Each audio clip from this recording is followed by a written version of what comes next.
This is a presentation on the Deepwater Horizon explosion and a resulting oil spill. My name is Jared Dooley.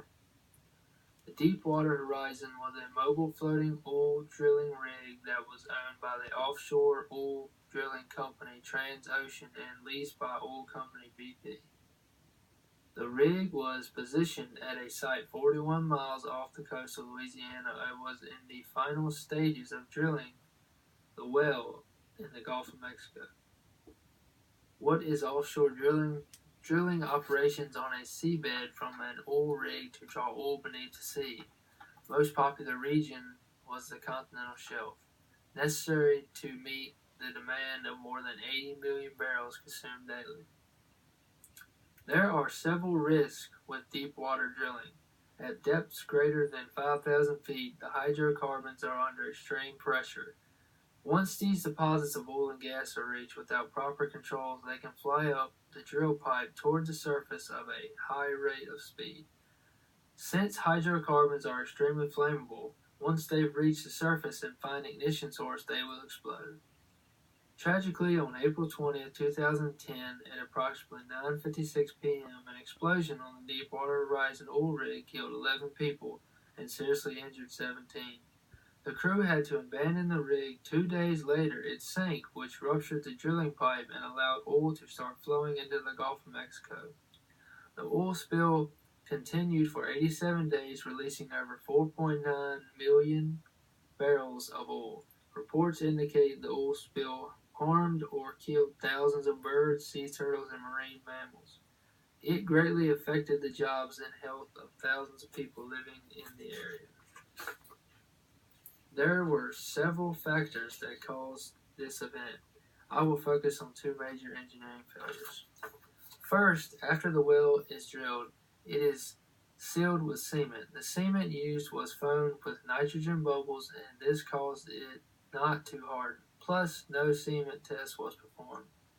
This they will well the well didn't seal and hydrocarbon escaped. The crew carried out various pressure tests to determine whether the well was sealed or not. The results of the tests were misinterpreted, and the oil and gas leak was not discovered. A blowout preventer is a safety system in place on the drilling pipe that sits on the ocean floor on top of the well opening. The oil rig sits on the surface, then the drill pipe goes down to the ocean floor where the blowout preventer sits, and then the remaining pipe is below the ocean floor all the way down to the oil and gas reservoir. This well was 18,000 feet below the ocean floor.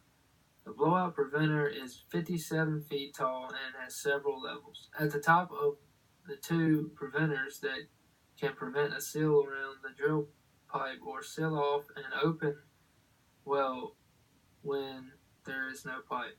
These are made of thick rubber. Next is two control pods for the BOP, referred to as yellow pod and blue pod. They receive electrical signals from the rig. Next is a blind shear ram. This is used to cut the drill pipe completely and seals the well. It is equipped with a dead man system which activates it if all power in contact with the oil rig is lost. Shortly after, a combination of mud, water, oil, and gas shot up out of the drill pipe onto the oil rig with great force. The crew started emergency measures, but it was too late. The large amount of gas quickly ignited and exploded. The blind shear ram was activated automatically when power was lost to the rig, but failed. The well was not sealed, and the fire burned for 2 days until the rig sank on April 22nd, when the oil rig sank and broke the oil pipe, allowing oil to pour into the ocean. Reports found that the BSR did cut the pipe, but not completely, and was unable to seal the well as designed. Due to the enormous upward pressure of the oil and gas, a condition called effective compression occurred that buckled or bent the pipe. When the pipe buckled, it moved out of the centered position, and it needed to be for the BSR to cut it completely and create a tight seal. In the final report to the President from the National Commission of BP Deepwater Horizon Oil Spill and Offshore Drilling, It lists several recommendations, including the needs to improve deep water well design, including the blowout preventer and the need to improve oil spill response and prevention process. This is my reference page. Thank you.